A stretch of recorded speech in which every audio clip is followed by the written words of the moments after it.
We're going to talk about the top foods that can ruin and destroy your liver. I'm talking from a lot of experience because I have ruined my liver from the foods that I've eaten in the past. That was my weak link, and I had no idea at the time I was destroying my liver. So as I go through these foods, don't be offended. I'm just increasing awareness. And these are really common foods.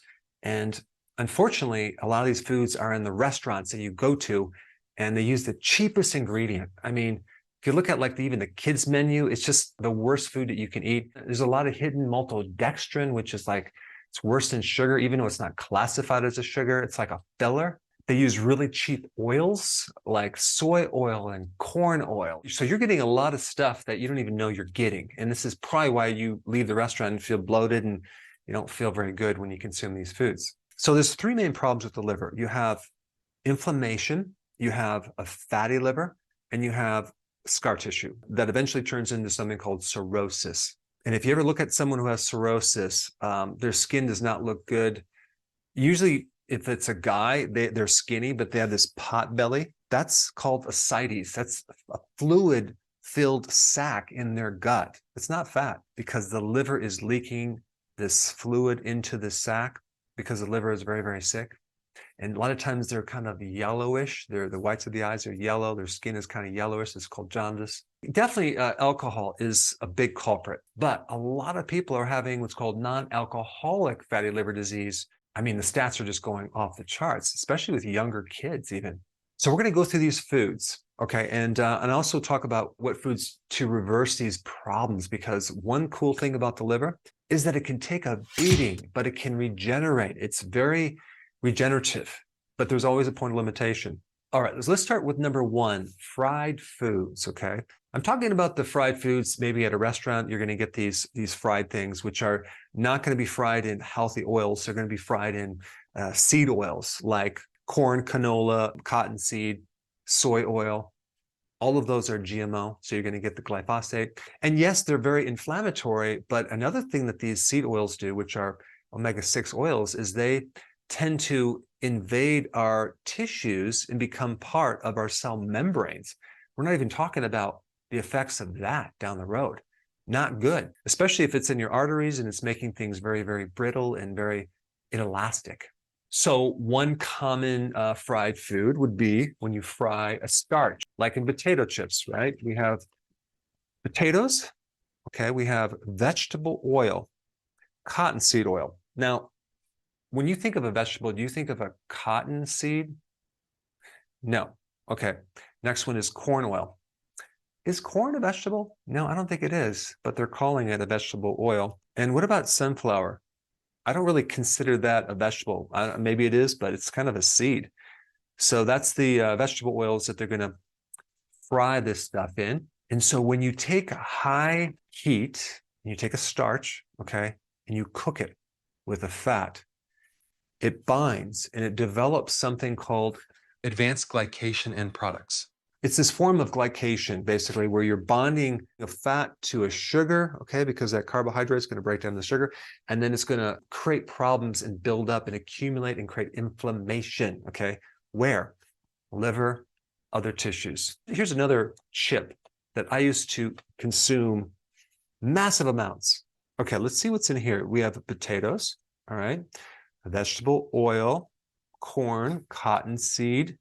We have also soy oil. Then we have corn flour, rice flour, maltodextrin. Okay, can't forget that.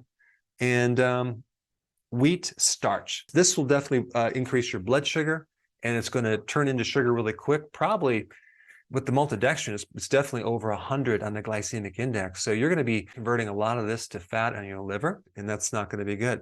But man, do they make these taste good? They have, I don't know what's in there. You can't just have one. They're very addicting. And as soon as I start consuming these, not now, in the past, I will not be able to stop. All right, number two, canned meat products. So in college, okay, I didn't have a lot of money. So I'd go to these discounted grocery stores and get these canned Hormel chilies and all these different canned meats. I'm not talking about sardines or canned tuna. I'm talking about canned meat like Spam and all sorts of stuff.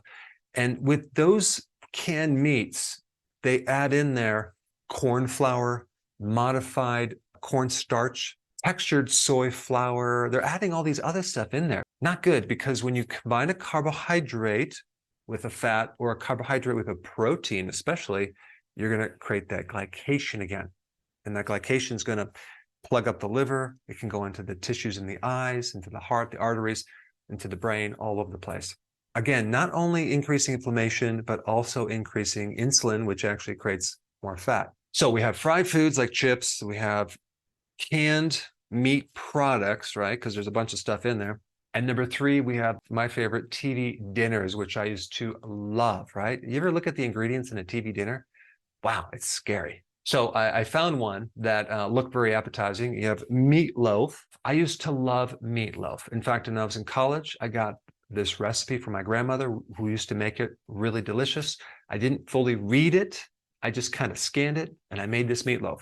So I took a pound of hamburger, and I took a loaf of like white bread, and with ketchup, and I mixed it all together. And then I consumed it one sitting, okay? Yeah, well, guess what I forgot to do? I forgot to drain all the grease out of there. So I basically consumed all of the fat with the ketchup and all the sugar that comes with it. Needless to say, I woke up at 2 o'clock in the morning with a severe gallbladder problem. I went to the drugstore trying to buy some over-the-counter medication, which did not work. I didn't know it was my gallbladder at the time. I was completely oblivious. But meatloaf, boy, you're just cooking this carb with this meat, and you're creating more glycation. You're creating more liver problems and gallbladder issues.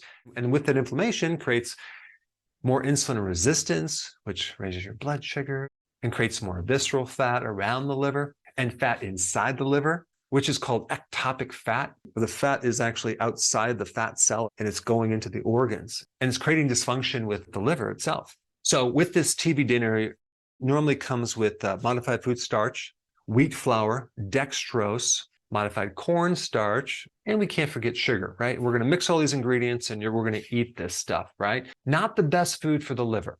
All right, number 4, nachos. In college, I would take this can of cheese something and pour that on these chips, right, with salsa. So of course, in the chips, you have the corn flour, which is all GMO, with glyphosate, another chemical. And then you have all the oils, right? And then we have the cheese sauce, right?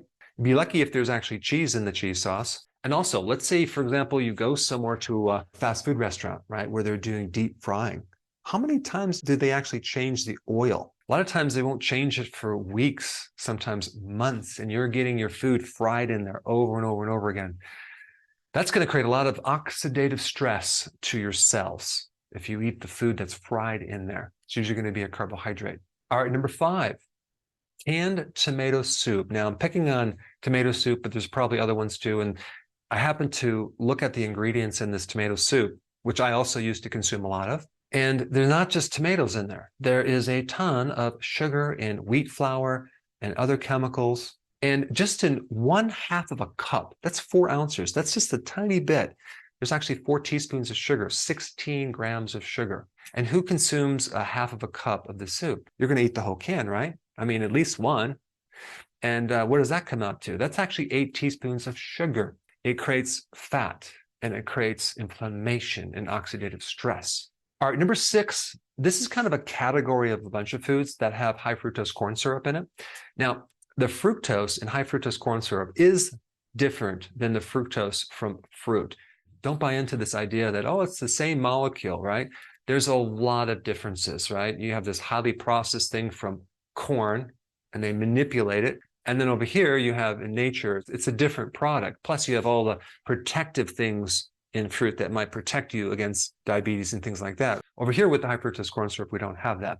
But I'm talking about like liquid candy, like soda. I'm talking about jellies. You know, I remember going to restaurants and taking the little jellies that they would have on the table and just consuming one, just without even thinking twice. I never really looked at the ingredients, but that's high fructose corn syrup. Ketchup, high fructose corn syrup.